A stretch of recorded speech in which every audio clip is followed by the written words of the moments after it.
दोस्तों, मैं समझता हूँ आप सब ठीक ठाक होंगे।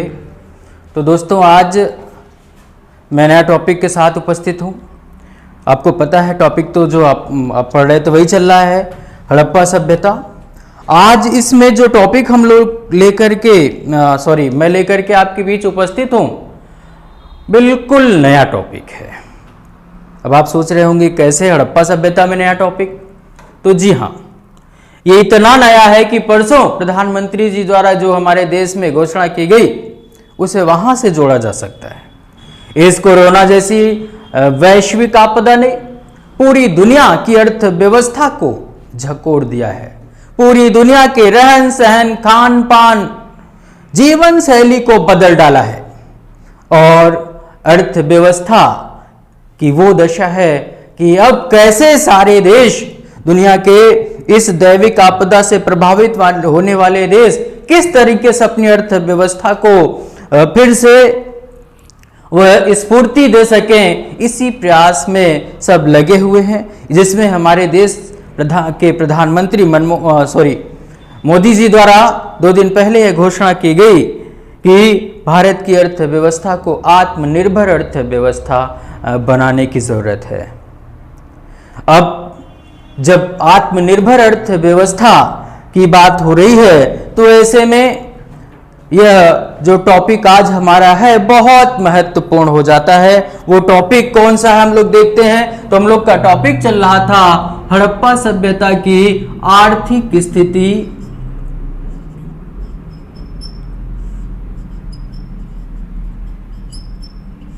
हड़प्पा सभ्यता की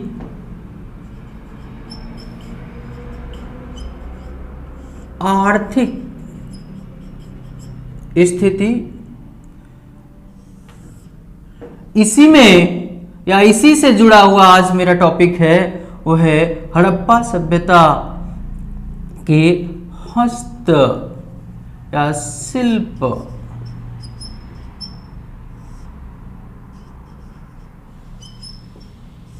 कला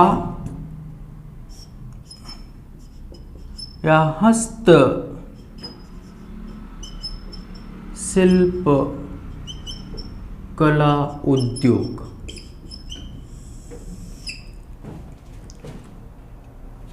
आज का यही हम लोग का टॉपिक है।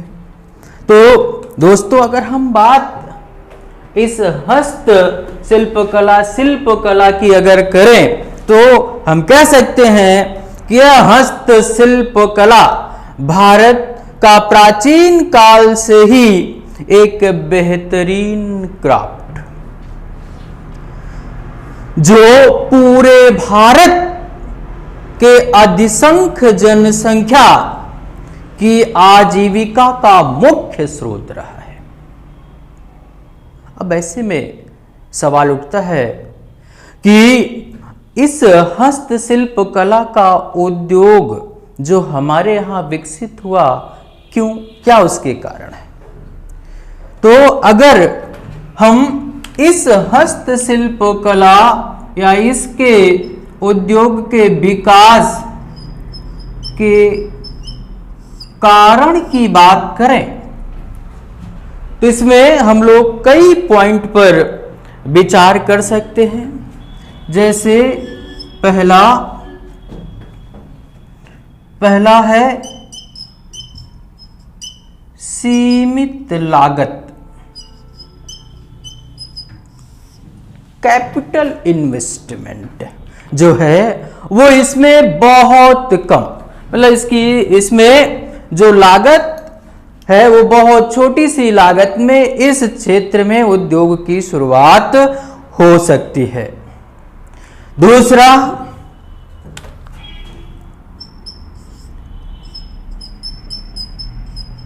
व्यापक रोजगार। भारत जैसे व्यापक जनसंख्या वाले देश के लिए ऐसे उद्योग सर्वथा उपयुक्त रहे हैं। गांधी जी को भी आपने सुना होगा, पढ़ा होगा, तो उन्होंने भी ऐसे ही बात की थी, जिसको हम लोग पढ़ा जाएगा, आगे देखा जाएगा। ठीक है, तो कहने का मतलब इसमें या इस उद्योग के क्षेत्र में व्यापक रोजगार की संभावना है, अर्थात इसमें काम खूब होता है।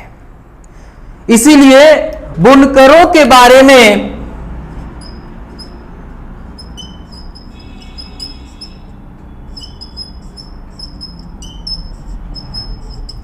कहा जाता है कि इनके जीवन में, या बुनकर जीवन में इतना बुनता है कि उसको अपना कफन बुनने का भी समय नहीं मिलता। आप समझ रहे होंगे मैं क्या कहना चाह रहा हूं, कि इसमें इतना काम है कि इससे जुड़ा जो व्यवसायी होता है अर्थात बुनकर होता है, वो पूरे जीवन इसको बुनता रहता है, लेकिन तब भी उसको इतना मौका नहीं मिल पाता कि वो अपने जीवन के अंतिम क्षण के लिए अपने लिए कफन की बुन सके। तो कहने का मतलब इसमें काम की पर्याप्तता होती है।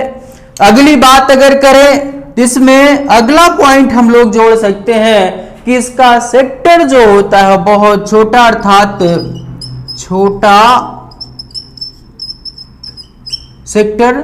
छोटा सेक्टर होने का क्या लाभ, कि छोटा सेक्टर होने का ये लाभ कि यहां पर बहुत शिक्षित होने की, बहुत योग्य होने की आवश्यकता नहीं कि बहुत बड़ा सेक्टर हो, बहुत सारे उसमें कर्मचारी हो, बहुत चीजों को मैनेज करना हो, ऐसा कुछ नहीं। सीमित लागत, व्यापक रोजगार, छोटा सेक्टर, ठीक है। और इससे अगर हम आय की बात करें तो हम कह सकते हैं कि इससे व्यापक आय,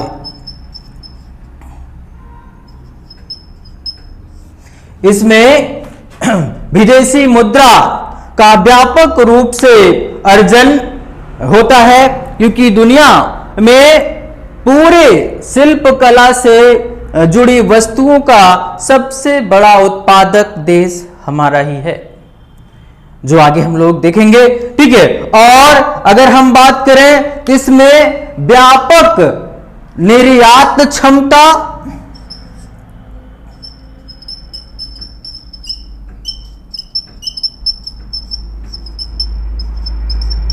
व्यापक निर्यात क्षमता और इसके साथ व्यापक मांग, ये सारे के सारे कारण इस उद्योग के विकास के लिए जो है महत्वपूर्ण अंग रहे हैं। और इसी के चलते इसका व्यापक रूप से हमारे प्राचीन काल में इसका व्यापक रूप से विकास हुआ। अब अगर हम बात करें कि इन शिल्प उद्योगों के प्रकार की, कितने प्रकार के शिल्प उद्योग, तो दोस्तों हम लोग कह सकते हैं कि भारत में लगभग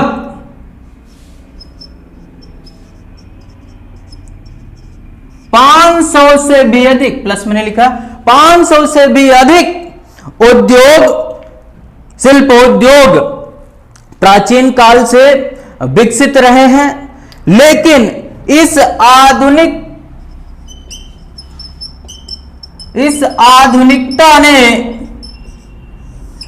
इसमें से ढेरों शिल्प उद्योगों को बुरी तरीके से प्रभावित किया है और ढेरों शिल्प उद्योग आज मृत प्राय अवस्था में पहुंच चुके हैं। अगर अंकों में इसकी बात करें तो हम कह सकते हैं कि भारत में लगभग 35 प्रकार की शिल्प कलाएं आज वर्तमान में मृत प्राय की अवस्था से गुजर रही। किस अवस्था से? मृत प्राय अवस्था से गुजर रही हैं। अगर जिसमें हम बात करें तो इसमें असम, ज्वेलरी, साझी शिल्प,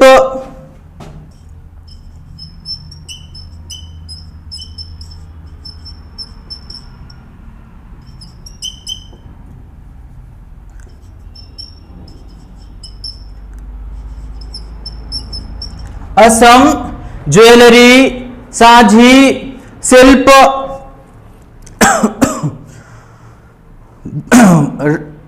गनीफा कार्ड,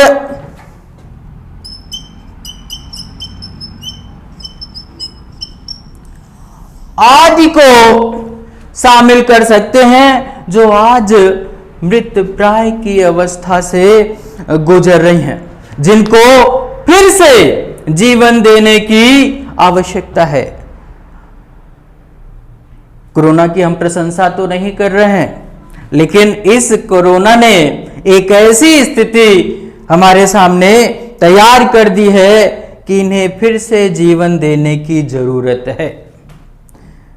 हमारे देश कोई अर्थव्यवस्था को आत्मनिर्भर बनाने में ये जो मृत प्राय शिल्प कलाएं हमारे यहाँ की हैं, इन्हें फिर से अगर हम जीवित करें और इससे हम फिर से चाहे तो व्यापक रूप से लाभ ले सकते हैं और व्यापक रोजगार यहाँ प्राप्त हो सकता है। इसी प्रकार हम भारत में लगभग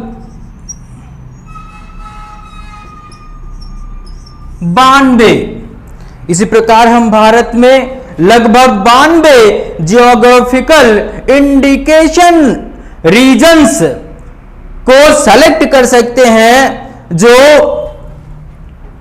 इस शिल्प कला के विकास क्षेत्र से जुड़े हैं, जैसे मैसूर के गंजिफा कार्ड, कश्मीर पेपर माची, बिहार के मधुबनी पेंटिंग, बिहार से ही कठपुतली कला आदि, जो अलग अलग तरीके से इस क्षेत्र में डेवलप हो रही हैं।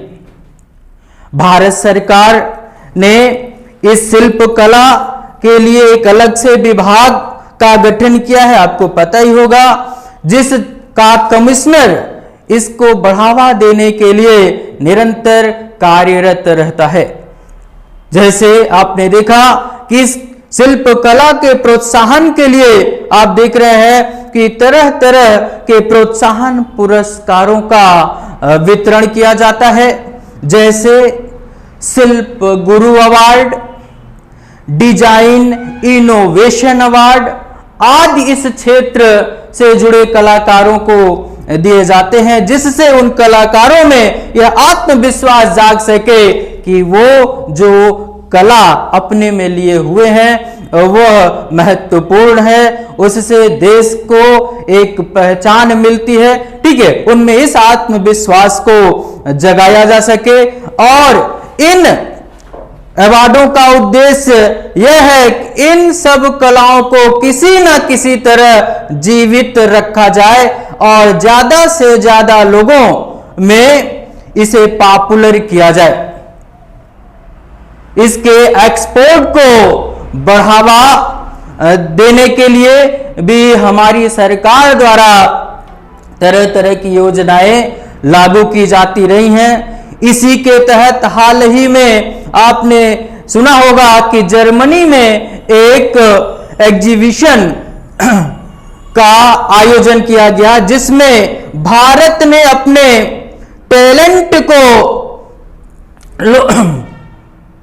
शोकेस किया, जिसके तहत एक मॉड्यूलर सोफा जिसे नील कहा गया था, उड़ीसा इनक्राफ्ट के द्वारा मॉडर्न तकनीकी के साथ मिक्स करके इसे प्रस्तुत किया गया, जिससे फ्यूचर इज हैंडमेड को बल देने की कोशिश की गई। फ्यूचर इज हैंडमेड क्या है? अर्थात फ्यूचर में जो बनने वाले इस तरह के कलाएं होंगी वो हैंडमेड होंगी, इस तरफ इंडिकेशन देने की क्या की गई, कोशिश की गई, जिसके तहत कहा गया था कि फ्यूचर में जो भी चीजें काम में ली जाएंगी वे हैंडमेड होंगी। भारत से जितना हैंडीक्राफ्ट एक्सपोर्ट होता है, अगर हम उनकी बात करें, अर्थात हम इस के एक्सपोर्ट की हम लोग बात करें तो हम लोग कह सकते हैं कि भारत से इस क्षेत्र में जो एक्सपोर्ट होता है वो विश्व का लगभग 35% है, जिसमें अर्थात पूरे विश्व का जो इस क्षेत्र में आपूर्ति करने वाला देश है वो भारत है, अर्थात 35% की आवश्यकता की आपूर्ति हमारा देश करता है। इस 35% में से सर्वाधिक आपूर्ति सर्वाधिक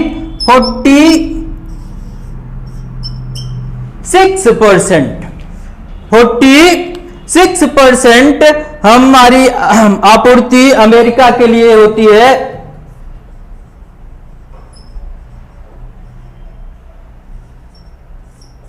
इसके बाद आप देखेंगे अमेरिका के बाद अगर हम बात करें तो जर्मनी, ब्रिटेन, यूएई आदि क्षेत्रों का, आदि देशों का नंबर आता है।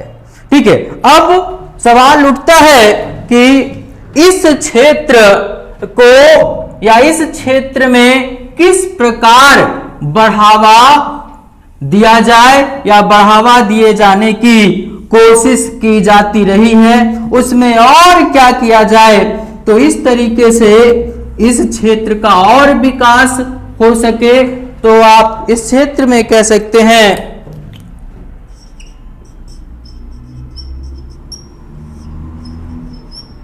इसके विकास को बढ़ावा देने के लिए आप देखते हैं कि जगह जगह तरह तरह के मेलों, क्या कहते हैं, तरह तरह के मेले हुए, तरह तरह का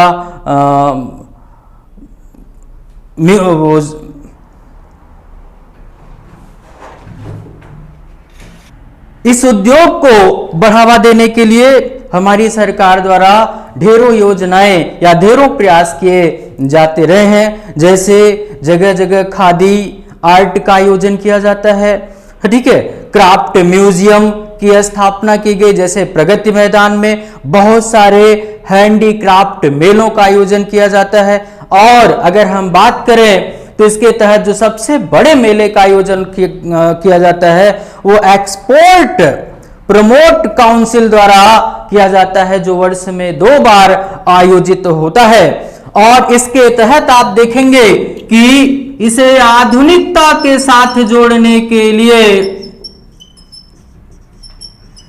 इसे आधुनिकता के साथ जोड़ने के लिए अभी हाल ही में इसके तहत आप देखेंगे कि हमारी सरकार द्वारा ऑनलाइन पोर्टल आरंभ किया गया है, जिसे हैंडलूम बाजार का नाम दिया गया है, जिसके द्वारा सभी आर्टिसंस और सभी हस्तशिल्पी सीधे लोगों के साथ जुड़कर अपने वस्तुओं का क्या कर सकते हैं, वहां तक पहुंचा सकते हैं, बेच सकते हैं और उससे लाभ का अर्जन कर सकते हैं। तो दोस्तों, अगर हम इसे वर्तमान में जोड़ें तो हम लोग कह सकते हैं कि कोरोना की वैश्विक महामारी में पूरी दुनिया का जिस तरीके से जीवन शैली बदला है, रहन सहन बदला है, खान पान बदला है, अर्थव्यवस्था तबाह हुई है, हमारा देश भी उसमें शामिल है। और आज दुनिया की बड़ी बड़ी अर्थव्यवस्थाओं वाले देश को यह विचार करने के लिए मजबूर होना पड़ा है कि अपने देश को किस तरीके से फिर से पटरी पर लाएं, अपनी अर्थव्यवस्था को फिर से कैसे वो गति दे पाए, उसमें हमारा देश भी शामिल है। इसी के तहत हमारे देश के प्रधानमंत्री मोदी जी द्वारा 2 दिन पहले यह घोषणा की गई कि यदि देश की अर्थव्यवस्था को फिर से आगे लेकर के चलना है, फिर से उस गति को प्राप्त करना है, तो हमें उपचार खोजना होगा। और इसका सबसे बेहतर उपचार है हमारी अर्थव्यवस्था को आत्मनिर्भर अर्थव्यवस्था में बदलने की कोशिश। और इसमें सबसे अगर बड़ा सहयोग दे सकता है इस सेक्टर में, इस आधुनिक काल या जो आवश्यकता है वर्तमान की, उसमें यह हस्तशिल्प उद्योग है। इसी टॉपिक को हम लोग अब अर्थव्यवस्था, इसी टॉपिक को या इसी मुद्दे को हम लोग अब हड़प्पा सभ्यता के साथ जोड़ने की कोशिश करते हैं। तो यहां से हमें यह समझ में आ जाएगा कि यह शिल्प उद्योग कितना प्राचीन और कितना समृद्ध रहा है। तो इस तरीके से अभी तक हम लोगों ने जो चर्चा की वो आपके करंट से जुड़ी बातें थी। तो दोस्तों उसी जो भी हमने चर्चा की कि आधुनिक काल में जो हस्तशिल्प उद्योग कभी मैंने आपसे चर्चा की उसकी क्या प्राचीनता रही है, उसी प्राचीनता को अगर हम लोग देखें तो हम उसे हड़प्पा सभ्यता तक जाकर के देख सकते हैं। तो आज यही है कि हड़प्पा सभ्यता के काल में क्या ही कहें, हड़प्पा काल में शिल्प या हस्त शिल्प उद्योग,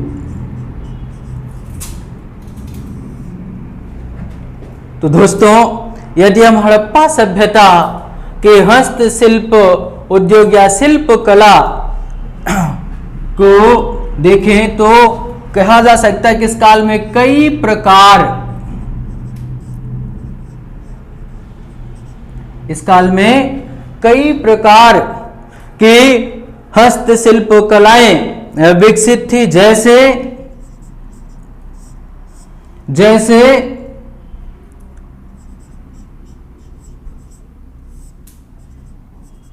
धातु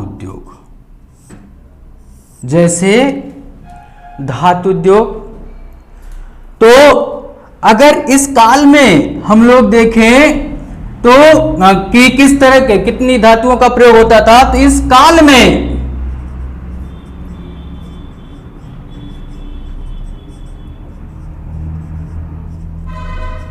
प्रयुक्त होने वाली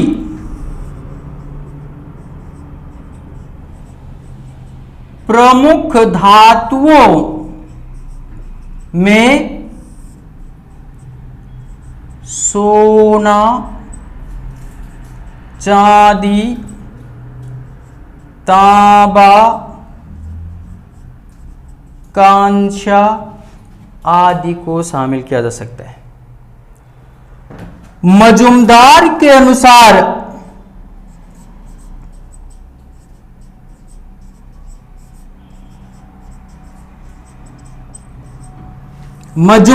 अनुसार संभवतः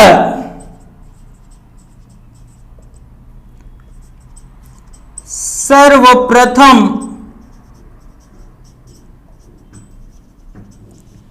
इसी सभ्यता के लोगों द्वारा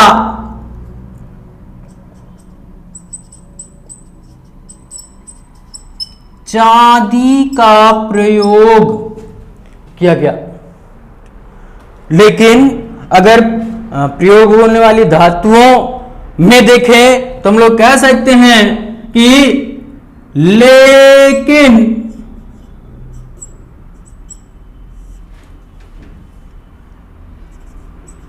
इस काल में चांदी का प्रयोग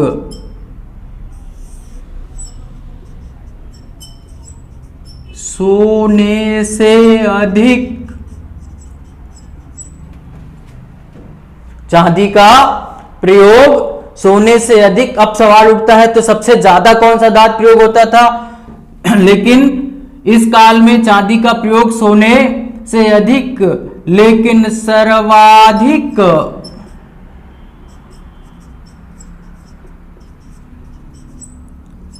प्रयुक्त होने वाला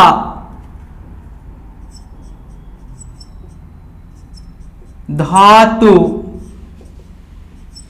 तांबा और कांस्य था।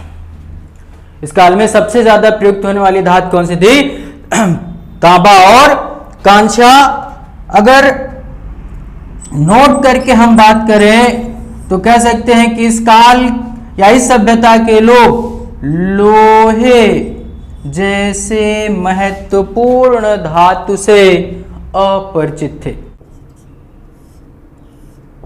तो साक्ष्य की अगर बात करें तो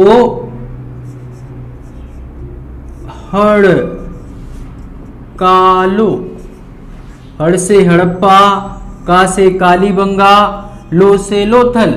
हड़ का लो से क्या मिला है? तांबे का बैल। क्या मिला है? तांबे का। तो ऐसे भी आप समझ पाएंगे, बैल हड़काता है तो हड़ का लो, तांबे का क्या मिला है? बैल मिला है।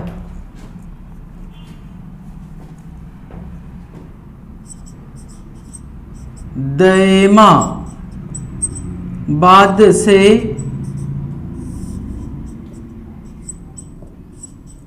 तांबे की हाथी तथा कांसे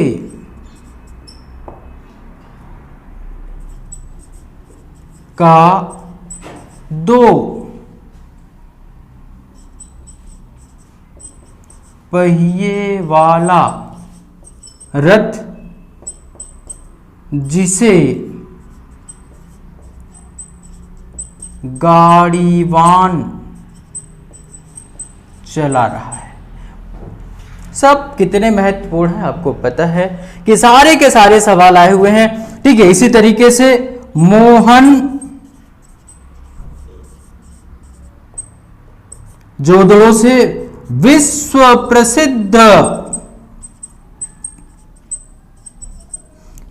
प्रसिद्ध नग्न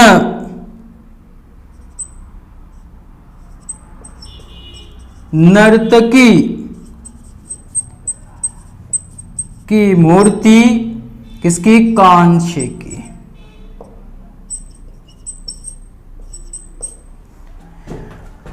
विश्व प्रसिद्ध कांसे की मूर्ति। तो इस तरीके से आप देख रहे हैं कि इस काल के धातु उद्योग, तो इस काल में आप देख रहे हैं प्रयुक्त होने वाली प्रमुख धातुओं में सोना, चांदी, तांबा, कांसा आदि। और आप देख रहे हैं कि मजूमदार के कथनानुसार कि संभवतः सर्वप्रथम इसी सभ्यता के लोगों द्वारा चांदी का प्रयोग किया गया।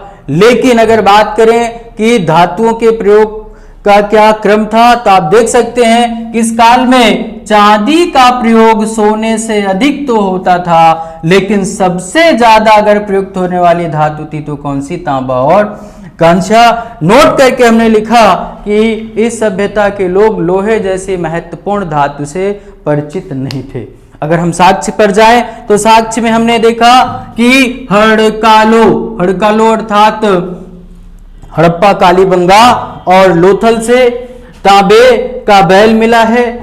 दैमाबाद से तांबे की हाथी तथा कांसे का दो पहिए वाला रथ, जिसे गाड़ीवान चला रहा है। मोहनजोदड़ो से विश्व प्रसिद्ध नर्तकी जो कांसे की मिली है। ठीक है, इसका साक्ष्य मिला है। अगला है मनका उद्योग। मनका उद्योग, ये मन का क्या होता है? तो आप अब भी देखा जा सकता है, लेकिन 10-20 साल पहले व्यापक रूप से देखा जाता था। आप गांव वगैरह में देखे होंगे कि गाय बैल के गले में ढेरों सारी मोटी मोटी मोतियों वाली माला होती थी। वही जो मोतियां होती थी उसी को मनका कहा जाता है। अगला है मनका उद्योग।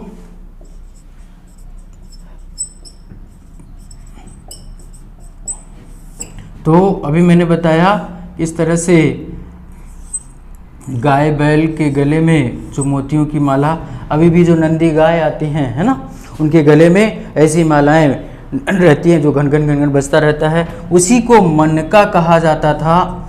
ये मनका जिसका प्रयोग किस रूप में होता था? एक आभूषण, महिलाएं भी इसका धारण करती थी। दूसरा ताबीज के रूप में। तीसरा पशुओं की पहचान के लिए। 3 तरीके से इनका क्या किया जाता था? प्रयोग किया जाता था, जो प्रायः सिलखड़ी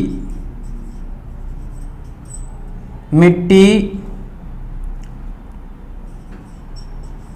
आदि से निर्मित होता था। अगर हम साक्ष्य की बात करें तो आप देखेंगे कि चन्हु-दड़ो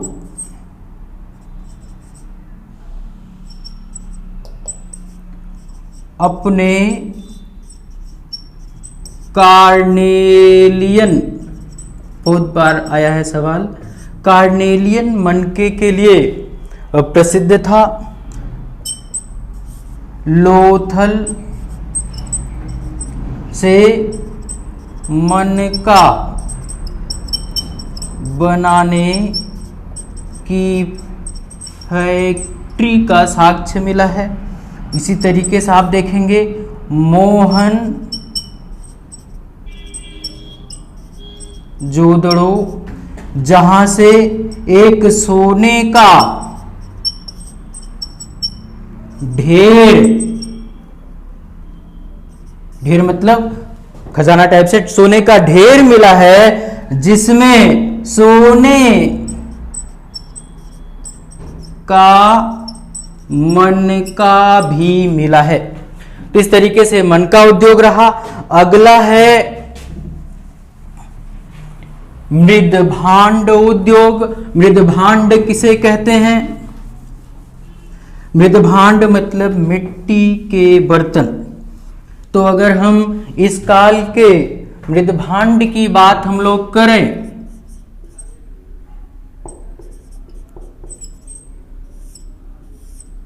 तो इस काल में कई प्रकार के मृदभांडों का प्रयोग किया जाता था। कई प्रकार के मृदभांडों का प्रयोग किया जाता था, जिसमें लाल रंग पर काले रंग की धारी, अर्थात जो बैकग्राउंड होता था वो रेड होता था, उस पर काले रंग की धारियां पड़ी होती थी, जो इस काल के विशिष्ट मृदभांड होते थे। जो इस काल के विशिष्ट मृदभांड होते थे। जो हड़प्पा था, ये अपने मृदभांड उद्योग के लिए क्या था? प्रसिद्ध था। अगर हम साक्ष्य की बात करें तो साक्ष्य में कहा जा सकता है हड़प्पा। तो हड़प्पा से प्राप्त एक मृदभांड पर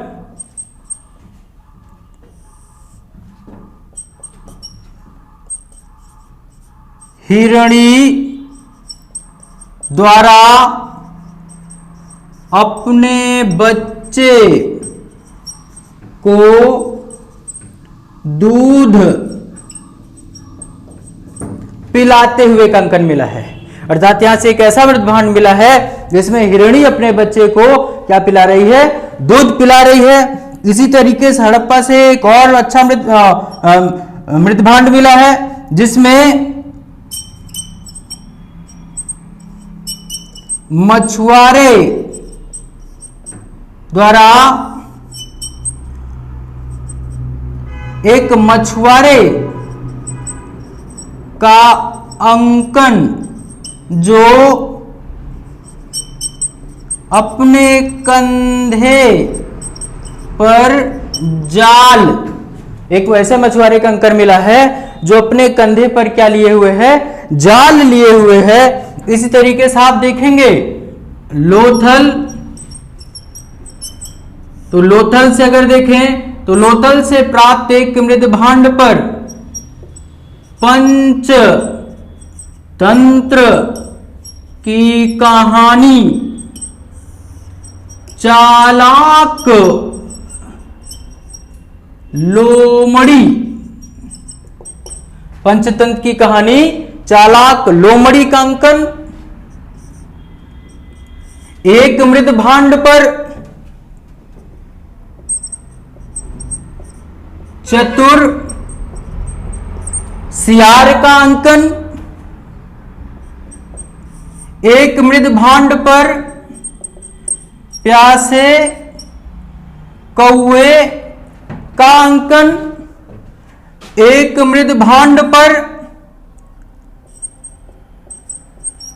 बतख का अंकन। इस तरीके से, इसी तरीके से अगर हम मोहनजोदड़ो की बात करें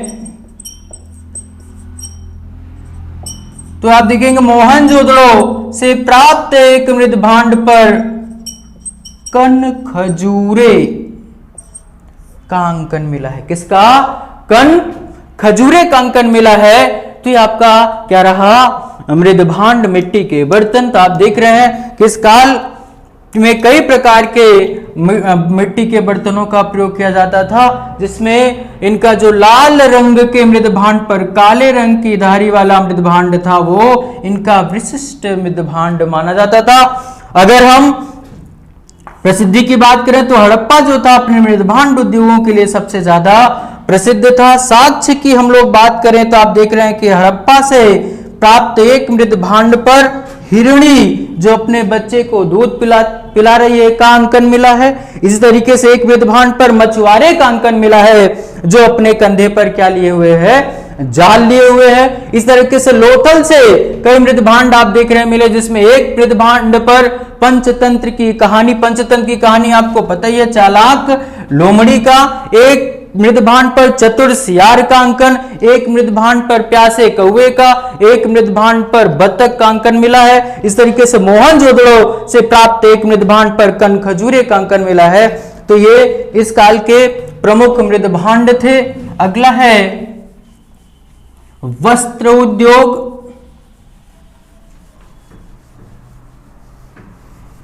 तो वस्त्र उद्योग जिसकी चर्चा अभी हम लोग किए थे कि वस्त्र उद्योग भारत का प्राचीन काल का, यह हम कहें कि दुनिया के प्राचीनतम उद्योगों में से एक रहा है।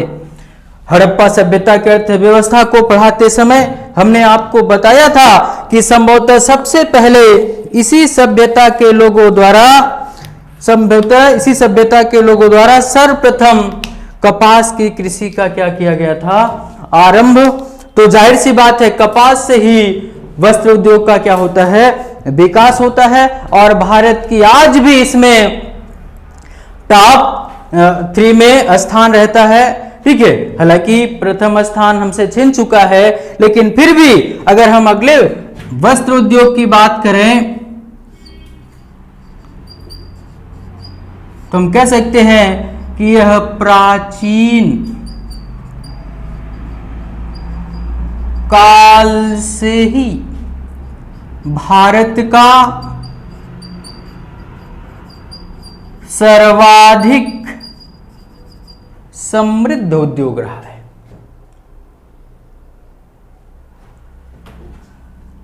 क्योंकि सर्वप्रथम इसी सभ्यता के लोगों द्वारा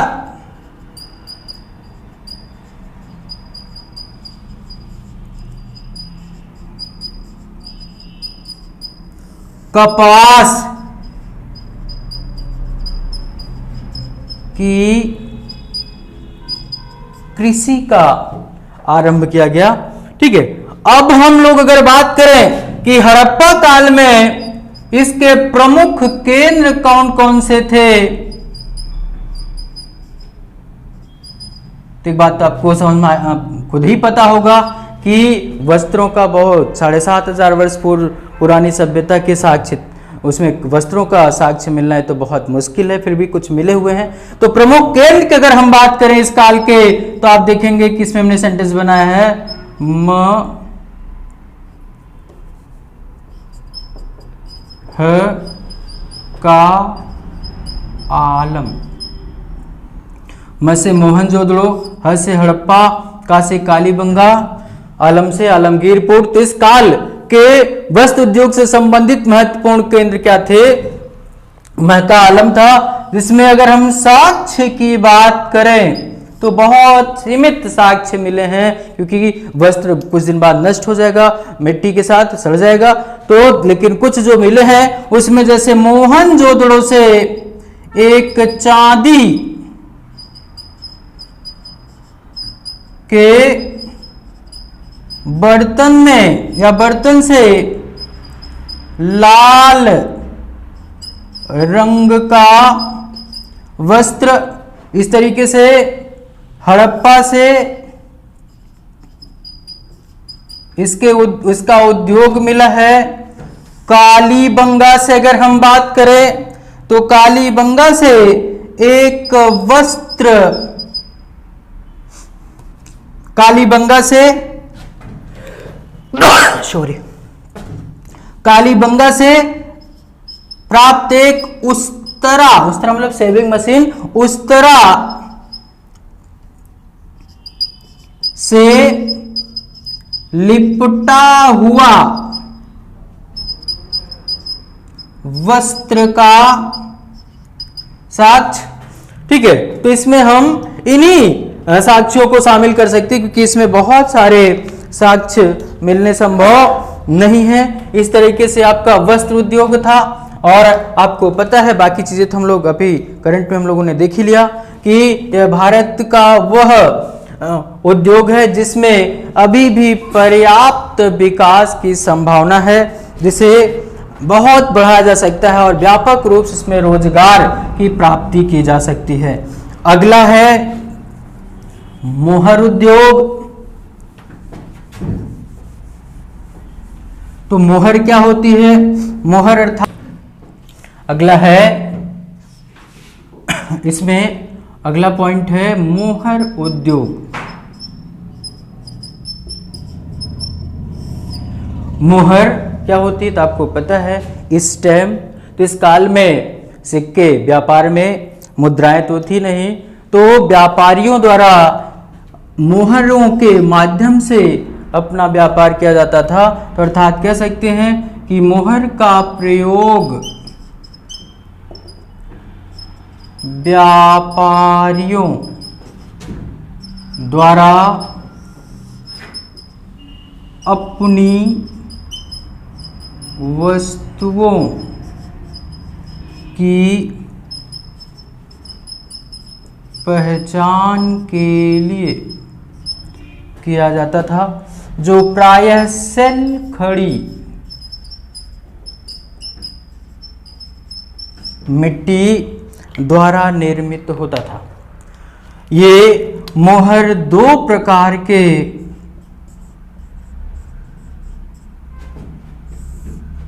एक आयताकार जिस पर लिपि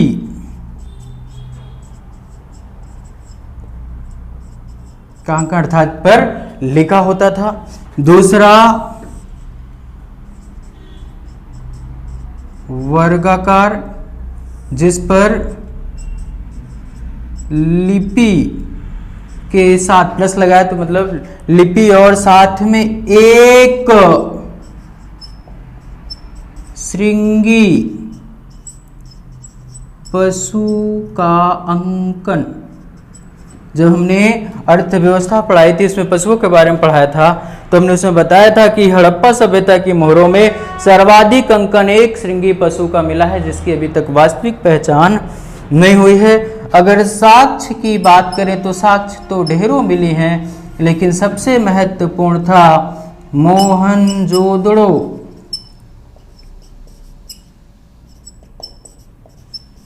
से प्राप्त शिव प्रकार की मुहर। ये मुहर कैसी थी? तो जिसके सिर पर त्रिशूल जैसी तीन सींग, जिसके सिर पर त्रिशूल जैसी तीन सींग, जिसमें जो योग मुद्रा में बैठे हुए हैं, जिनके बाईं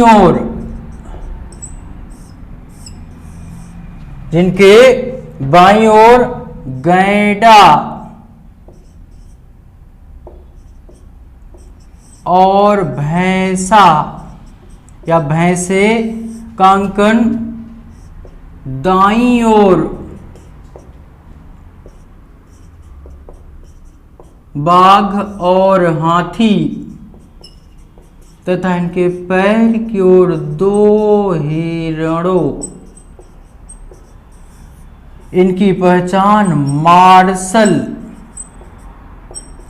महोदय ने वर्तमान शिव से किया है। तो ये इस काल का मोहर उद्योग था। अगला है चूड़ी उद्योग। तो अभी तक इस सभ्यता के लोग कांच से अपरिचित थे, तो फिर कैसी चूड़ियां होती होंगी? तो जाहिर सी बात है कि कांच की चूड़ी नहीं। इस काल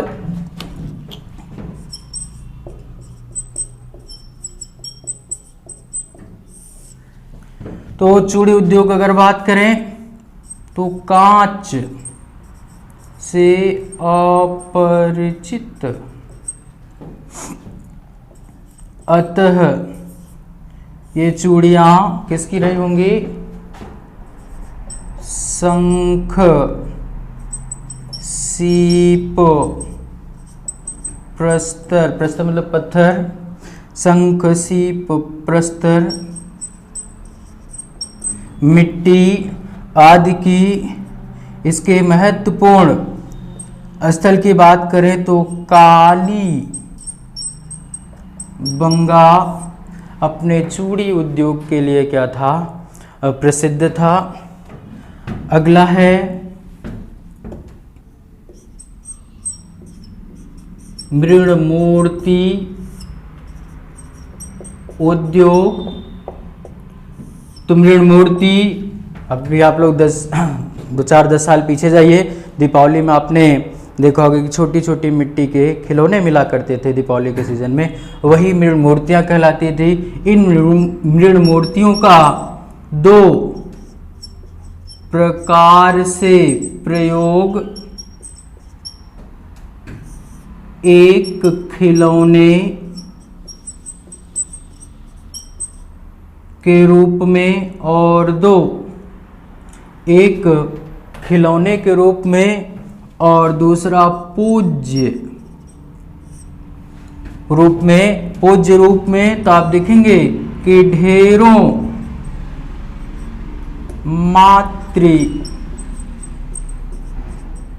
देवी की मूर्तियां प्राप्त हैं, जिससे समाज के मातृ सत्तात्मकता का भी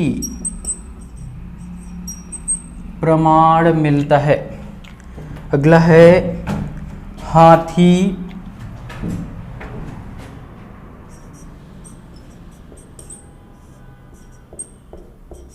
दांत उद्योग, तो ये भी इस काल का प्रसिद्ध उद्योग। अगर हम साक्ष्य की बात करें तो आप देखेंगे कि लोथल से प्राप्त एक लोथल से हाथी दांत से निर्मित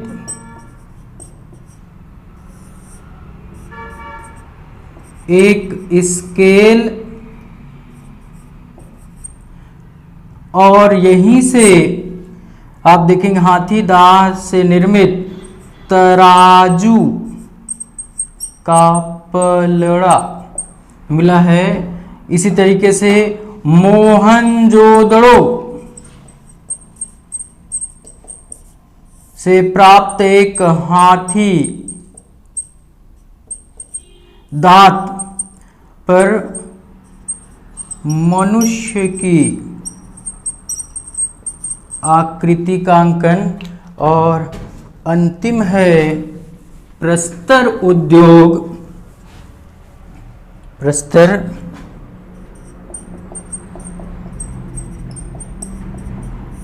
प्रस्तर उद्योग, प्रस्तर मतलब पत्थरों का।